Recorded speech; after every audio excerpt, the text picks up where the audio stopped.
মুস্তাফিজ ইস্যুতে তোলপাড় দেশের ক্রিকেট। কাটার মাস্টারকে আইপিএল থেকে বাদ দেওয়ার পরই সমালোচনার ঝড় বয়ে যাচ্ছে ক্রিকেট মহলে, যা মাঠ ছাড়িয়ে পৌঁছে গেছে ভারত বাংলাদেশের কূটনৈতিক পর্যায়ে। ফিজকে নিরাপত্তা দিতে না পারার কারণ দেখিয়ে কলকাতার স্কোয়াড থেকে বাদ দেওয়াটা মানতে পারেনি দেশের ক্রীড়াঙ্গনের অভিভাবক, যুব ও ক্রীড়া উপদেষ্টা ডক্টর আসিফ নজরুল। তাই তো সামাজিক মাধ্যমে জানান আইপিএল সম্প্রচার বন্ধের আবেদন। তথ্য উপদেষ্টাও আশ্বাস দিয়েছিলেন আইন অনুসারে নেওয়া হবে ব্যবস্থা। এবার এলো তারই ঘোষণা, বাংলাদেশের কোনো মাধ্যমে প্রচার করা হবে না এবারের আইপিএল এর খেলা। যে সিদ্ধান্তে খুশি বিসিবির নীতি নির্ধারকরাও। তো আমাদের দিন শেষে দেখতে হবে যে আমাদের স্বার্থটা দেখতে হবে। তো আমার মনে হয় যে যেখানে আমাদের খেলোয়াড়দের সম্মান নাই সেই চ্যানেলটা বা সেই স্পোর্টস আমাদের দেখারও দরকার নাই।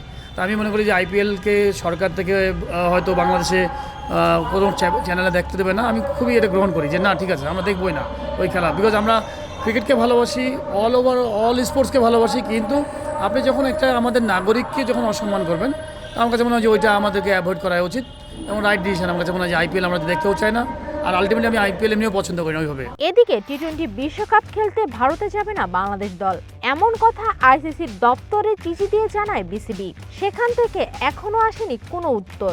তবে বিসিবির পরিচালক খালেদ মাসুদ বলেছেন, সময় গড়ালে ক্রিকেট বোর্ডের এই সিদ্ধান্তে যেন পরিবর্তন না আসে। অনেক ক্ষেত্রে দেখা গেল যে ফেয়ার জাজমেন্ট থাকে না, আমার কাছে মনে হয়েছে সবসময় একজন খেলোয়াড় হিসেবে। তো সেই ক্ষেত্রে যতটুকু বেস্ট করা যায় বাংলাদেশ স্ট্যান্ডে থাকা ভালো। অপোনেন্ট কী করছে, আইসিসি কী করছে, আমরা তাদেরকে রেসপেক্ট করি তাদের ডিসিশনকে, কিন্তু আমার মনে হয় আমরা কি পারবো না সেটা আমাদের স্টেট মতামত থাকা ভালো। এক মাসেরও কম সময় শুরু হবে টি-20 বিশ্বকাপ, কিন্তু সবকিছু ছাপিয়ে এখন দেখার অপেক্ষা ভারত বাংলাদেশের এমন লড়াইয়ে জয় পায় কোন দল। ভারত নাকি শ্রীলঙ্কা, কোথাকার বিমান ধরবে টাইগাররা।